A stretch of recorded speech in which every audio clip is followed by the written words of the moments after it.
ก็ทักทายสบายดีเนาะพ่อแม่พี่น้องมื้อนี้กับมื้อนี้อย่างหลายมาปักเบ็ดกบอีกคือเก้าเนาะมาเมื่อวานเมื่อคืนนี่คือว่ามันหมานเนาะได้หลายแต้มอยู่ก็เลยมาอีกเนาะหาเวลามาอีกมื้อนี้ติดตามชมเบิ่งน้ำกันเด้อพี่น้องเด้อว่าสิหมานหรือบ่หมานเนาะ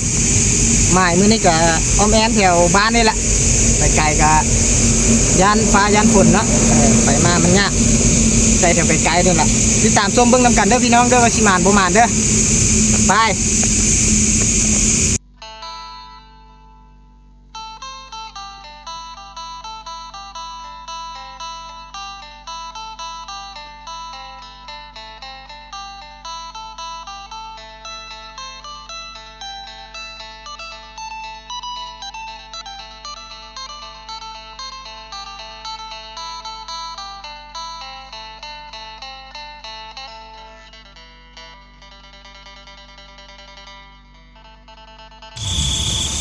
เดี๋ยวมานี่พี่น้องได้ยินเสียงต้มแต้มสงสัยปลาที่เบ็ดใส่เบ็ดปลาไว้นี่เห็นปลาข้อน้อยตัวนึงมาเบิ่งเดี๋ยวเน่นเถอะมาเบิ่งเดี๋ยวเห็นบ่มาละก้อนนี้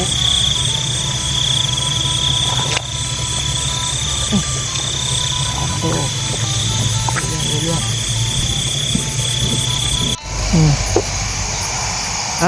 วันนี้เราก็ได้ใส่แล้วเรียบร้อยแล้วนะเบ็ดกบใส่แต่เบ็ดกบลงมาเป็นปลาข้อน้อยตัวนึงปักใส่จะเรียบร้อยเนาะเสร็จเรียบร้อยได้ปลาข้อน้อยตัวนึงแล้วก็ได้กบน้อยตัวนึงเนาะได้กบน้อยตัวนึงบริค่าสักน้อยพอดแล้วมื้อนี้เขาสิบริยามเนาะเป็นมื้ออื่นแล้วเขาแจงยามเขาใส่ปลาไว้เนาะมื้ออื่นเราจะมาลุ้นเบิ่งนำกันเด้อพี่น้องเด้อสิมานหรือบ่มานเนาะเสียดายแต่ผลแง่น้อยนึงเนาะเนี่ยก็น้อยเดียวนะเนี่ยน้อยเดียวค่ำแล้วจึงได้ไปคุดเนี่ยลูกค้าเข้าหาหลายเข้าจนค่ำเนาะลูกค้าเนี่ยบ่มีเวลาไปคุดเนี่ยมีแต่ติดตามชมเบิ้งนำกันเด้อพี่น้องเด้อมืออื่นบุละจึงมายามเบิ้ง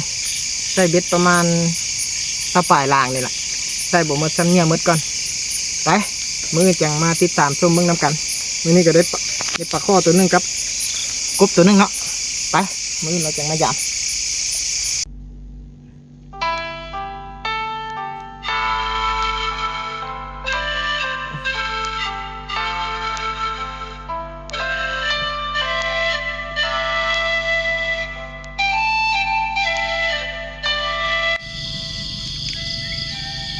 กับทักทายสบายดียามเช้าเนาะ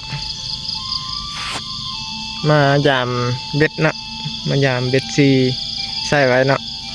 มาลุ้นเบิ่งนำกันว่าสิมานหรือบ่มานเนาะมาคนเดียวเนาะคือซีบ่ได้แล้วก็เลยบ่ได้พาหลานมานำเนาะก็เลยมาคนเดียวเลยมาติดตามชมเบิ่งนำกันเด้อพี่น้องเด้อว่าสิมานหรือบ่มานเนาะล่อนเลย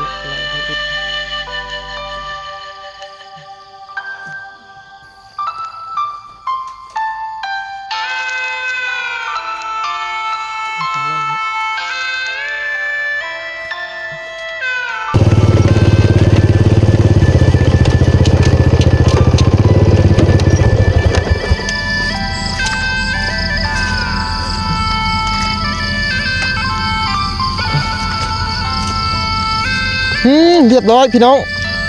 เรียบร้อยแล้วกบน้อยเนาะกบน้อยบ่น้อยเนาะใส่สวยแซง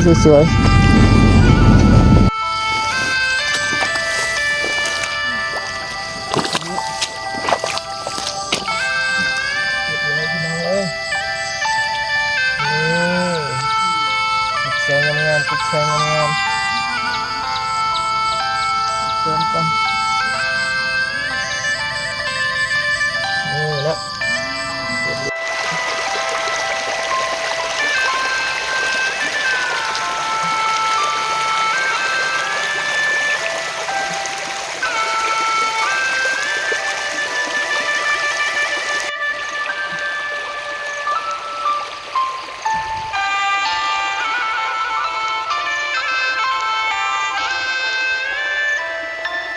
เสร็จเรียบร้อยแล้วพี่น้อง เรียบร้อยแล้วนั่นเยี่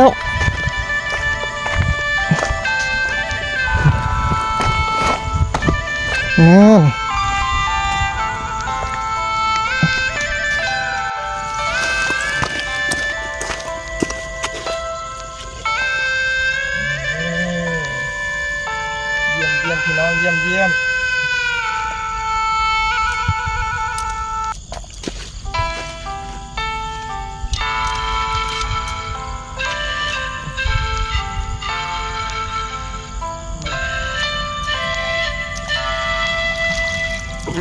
สุดยอดเก็บไป2 แต้มแล้วพี่น้องคิดว่าสิบ่มาอ่านได้มื้อนี้คิดว่าสิบ่ได้แล้วเอามาลุ้นกันต่อยังอีก4-5 หลังนะเรียบร้อยเนาะกดใส่สวยๆเลยมาแล้วพี่น้องมาแล้วคิดว่าสิบ่ได้เนาะก็เลยมาคนเดียวเหงื่อมันจะตายนะขี้กระเดือนจะตายนะ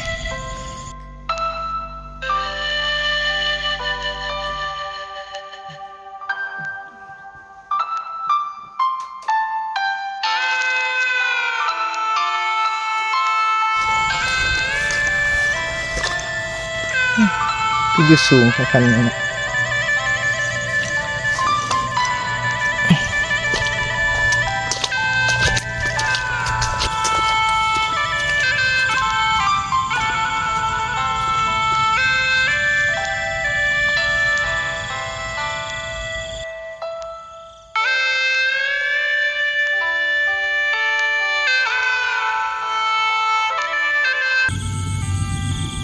นี่แหละเนาะวิถีชีวิตการหาอยู่หากินแบบชนบทเนาะแบบชาวบ้านก็มีความสุขไปอีกแบบนึงเนาะบ่ได้ปิดบ้านผ่านเมืองบ่ได้วุ่นวายกับสังคมตื่นเช้ามากะไปเลาะยามเบ็ดเนาะค่ำแรงมากะไปซอกใส่เบ็ดใส่มองเนาะหาอยู่หากินตามวิถีชนบทตามวิถีบ้านๆเนาะมื้อนี้ก็เฮาก็ยามเบ็ดได้ประมาณ 7-8 หลังก็ได้กบ2 ตัวเนาะแต่ยังมีอีกหลายคันอยู่มีอีกหลายหลังอยู่ยังยามบ่ทันได้หมดเนาะก็มาติดตามชมเบิ่งนํกันเนาะพี่น้องเนาะว่าสิมานหรือบ่มานเนาะเดี๋ยวสิเก็บภาพบรรยากาศวิวงามๆมาปั่นพี่น้องเบิ่งเด้อถือว่าสุดยอดเนาะธรรมชาติบ้านเฮาก็ถือว่าโอเคอยู่เนาะซุมื้อนี้ก็ภูผาป่าไม้ก็เริ่มสิลดน้อยถอยลงเนาะเฮาก็เดี๋ยวจะทำใจเฮ็ดจังใดเนาะเพราะว่าโลกมันเปลี่ยนไปเด้ทุกสิ่งทุกอย่างมันก็ต้องเปลี่ยนไปตามยุคตามสมัยเนาะนี่แต่ว่าอดทนไปน้ำกันเนาะผู้ใดจะได้นะสู้ซนไปน้ำกันเดี๋ยวสิเก็บภาพบรรยากาศงามๆท้องทุ่งนามาฝากเด้อพี่น้องเด้อฝากกดไลค์กดแชร์กดติดตามแล้วก็คอมเมนต์ให้ผ่านเด้อ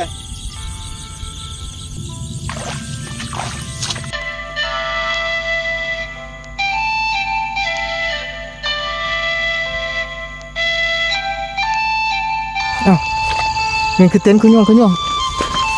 พี่น้องเด้อโอ้กบใส่สวยๆเลยเนาะโอ้คล้องโอ้น่าจะกินได้นี่เนาะเอามันพี่น้องมัน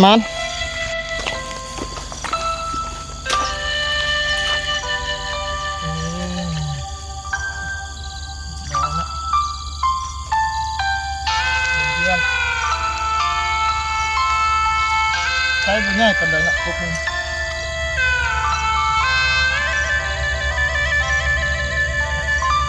จัดไปมันเ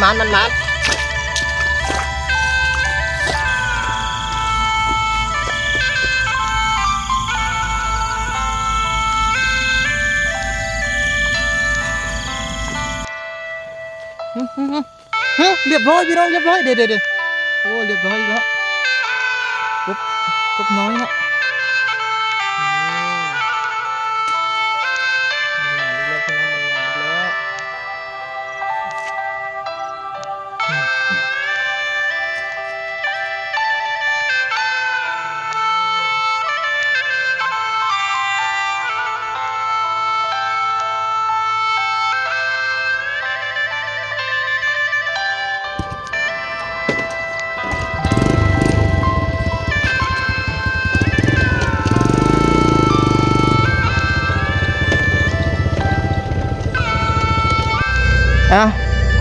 วันนี้เราสิได้มายามหมายที่2เนาะ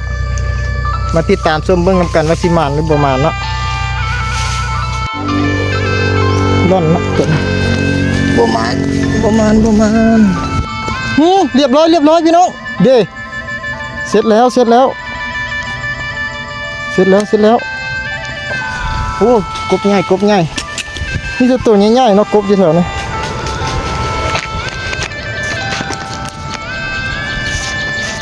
ผมบ่ค่อยมีคนหาเนาะเพียงมึงกบโอ้ใส่บักใหญ่เลยเนาะสุดยอดน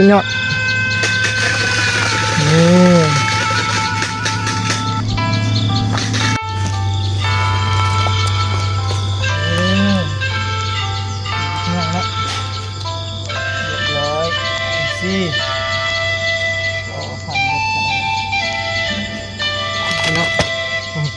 ตัวบางใหญ่ๆตัวนี้พอ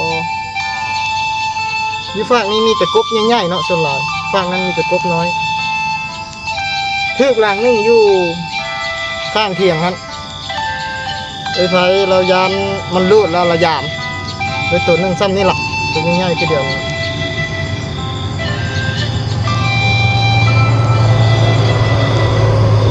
เดี๋ยวเก็บแต้มกันพี่น้องนี่นะแต้มที่4อย่างเป็นที่เรียบร้อยแล้วเนาะประมาณปันใดเนาะได้กบ3-4ตัวเดี๋ยวพอได้ป้นเนาะอยู่นั่นทึกตัวนึงว่าเรายานมันรูดแล้วเราระยามเนาะได้ตัวนึงบ่ทันได้ถ่ายคลิปซ้ำบ่เฝ้ายามเด้สิถ่ายคลิปก่อนเนาะยามเสย เดี๋ยวยากเขาเนาะบ่ได้คลิปมาฝากซ้ำเนาะตัวนั้นวันนี้ครับจะมาเบิ่งผลงานแล้วเนาะนี่เนาะได้ครบประมาณ3-4ตัวนี่แหละแล้วก็ผลงานเมื่อคืนนี้เนาะอันนี้2ตัวใส่แล้วระยามใส่แล้วเรากลับมาเนาะปลาเบ็ดไว้เนาะนี่ซอยจังกระยานเพราะว่าฝนตกแห้งเนาะมาเบิ่งผลงานแล้วเนาะนี่แหละพอได้ป้นพี่น้องได้ทุกตัว1 2 3 4 5 6ได้6ตัวเนาะตัวก็ตัวนี้กบตัวเกียดตัวนี้กบน้อยเอาประมาณนี้เนาะพี่น้องเนาะหาอยู่หากินแต่พอได้กินทำมากับปลาเบ็ดใส่มองเอาสำหรับคลิปนี้ก็จบเพียงเท่านี้เนาะฝากกดไลค์กดแชร์กดติดตามกับคอมเมนต์นะเด้อเดี๋ยวสิเฮ็ดคลิปหลายๆมาให้พี่น้องเบิ่งเนาะสำหรับคลิปนี้ก็บ่มีหยังหลายจบเพียงเท่านี้ขอบใจ